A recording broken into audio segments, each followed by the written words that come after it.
Révélation de l'année 2023, Raphaël Quenard est devenu l'un des comédiens français de sa génération les plus sollicités par les réalisateurs. Le héros du film Chien de la casse se démarque par sa gouaille et sa manière de s'exprimer, devenue sa marque de fabrique.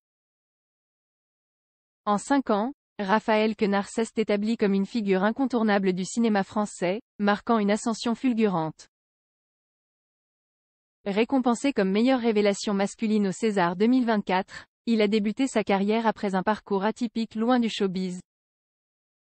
Avec un style unique, Raphaël Quenard se distingue par un timbre de voix atypique qu'il a déjà évoqué auprès de nos confrères de Quotidien et de France Inter. En seulement 5 ans, Raphaël Quenard s'est imposé dans le petit milieu du cinéma français. Depuis 2018, le comédien a su multiplier les rôles jusqu'à devenir incontournable sur les plateaux télé. Une ascension fulgurante et rare. Révélation de l'année 2023, il s'est récemment illustré dans Chien de la casse de Jean-Baptiste Durand et Yannick de Quentin Dupieux. Nommé au César 2024 respectivement comme meilleure révélation masculine et meilleur acteur, il a remporté le César de la meilleure révélation masculine.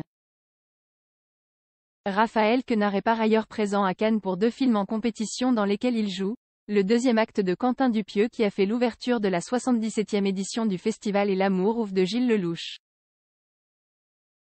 Raphaël Quenard n'était pas destiné à une carrière dans le cinéma. À 32 ans, Raphaël Quenard a su enfoncer des portes. Son franc-parler et son talent lui ont permis de se faire une place dans le cinéma français. Pourtant, rien ne le destinait à une carrière sur le grand écran.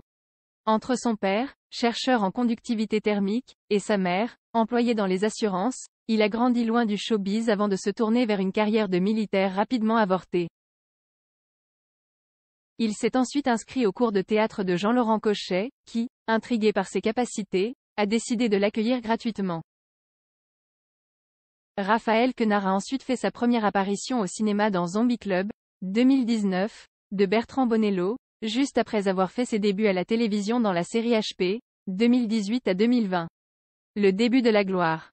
Aujourd'hui, le comédien est même sollicité par les marques de luxe. Raphaël Quenard cultive un style bien à lui. Si son physique de bellâtre ne laisse pas indifférent, Raphaël Quenard se distingue par sa façon de s'exprimer. Né à Échirolles, en Isère, il a grandi à Gières, en banlieue grenobloise. En 2023, dans Quotidien sur TMC, le comédien avait affirmé ne pas avoir l'accent grenoblois. Ce que tu entends, c'est une cloison nasale légèrement déplacée, ce qui donne une espèce de timbre enrhumé. Ce n'est ni un accent, ni quoi que ce soit, avait-il confié sur le plateau de Yann Barthès. Parfois, on me dit, mais non, t'es pas français. Une fois, on m'a dit, t'es enrhumé tout le temps. Je pense que c'est vrai, ça doit être un truc de cloison nasale. Après, y a des petites notes d'accent du Dauphiné, faut pas se mentir, avait-il ajouté sur l'antenne de France Inter en juillet dernier.